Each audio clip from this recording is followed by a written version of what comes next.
Hi! In front of me is NOKIA T10 and today I would like to show you how you can clean storage of this device.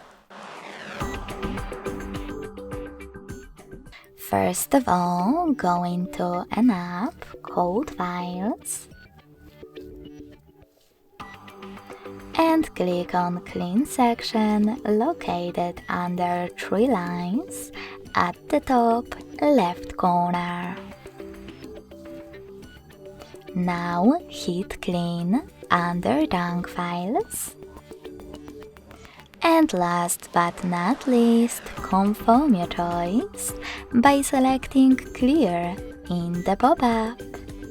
So when I do that, as you can see, storage of my Nokia was successfully cleaned. Thanks so much for watching. If you enjoyed this video, don't forget to leave a like, comment and subscribe. Bye!